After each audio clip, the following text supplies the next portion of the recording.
You're probably thinking this was a superhero movie, but that guy in the suit just turned that other guy into a fucking kebab. Surprise. This is a different kind of superhero story. To tell it right, we gotta take you back before I squeeze this ass into spandex. Tim Miller, Simon Kinberg, congratulations, Deadpool. It's awesome, it's hip, it's now, it's wow. Well done.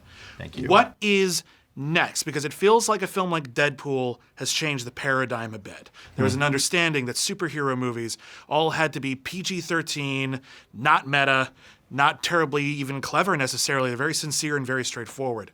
Now, do they all have to be Deadpool? Go ahead. No, I don't think they all have to be Deadpool. I think, I think about the comic book movie, it's a little bit like, this is a random reference, but I said it once and then I stuck with it, which is like rap music. There's lots of different genres of rap music and lots of different popular types of rap music. So I think there's space for lots of different kinds of comic book movies. I do also think that there are other movies that were different than Deadpool but helped pave the way. Like Iron Man is not a straight-ahead, dramatic, brooding comic book movie.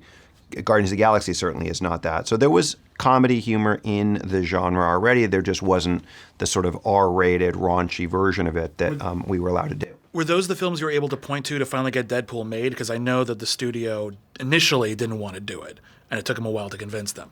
Were you based like, look, Guardians, it works? I don't think that really helped, actually. No. What was it? What was the thing?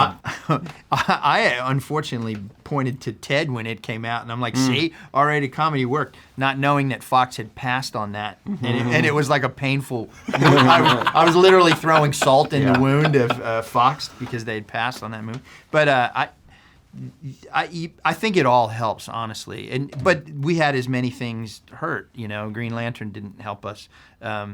So there were things that were for and against, and I think you could point to as many things that didn't work as that we had problems overcoming as you could to things that did. I think ultimately, again, the leaked test, Simon actually being behind us at the studio, and they trust him and they believe in him, and he thought the script was great. Which one of you leaked it? Be honest. It wasn't me. Certainly was not me. That's going to be like deep throat in this industry. Like someone's going to finally come out and admit it. There's going to be Marina Baccarin or something. I was horrified. I mean, I thought Fox would just be so angry with me. And we had, Ryan jokes about it all the time, we had talked about it, and I said, guys, I just can't do it. Because imagine the studio would go, we're going to give you money to make a film. You can't be trusted. Clearly, you betrayed us. Well, now obviously you can be trusted. This was a big gamble, and it looks Can like we? Well, it looks like you don't know us that well. Yeah. At the moment, it looks like it's probably going to even outgross Batman v Superman, at least domestically.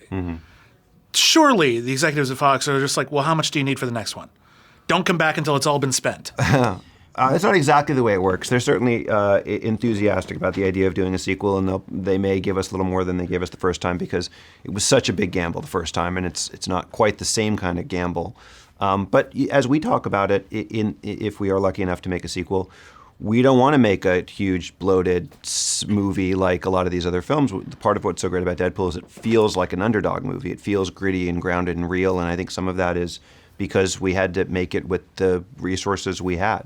But it's also a very self-aware character, and so making the big bloated sequel could arguably work for him, and he could comment on it. What is fodder for a sequel for Deadpool? Because we obviously made fun of a lot of the X-Men movies. Are there other properties? We didn't really get any Blade Trinity jokes.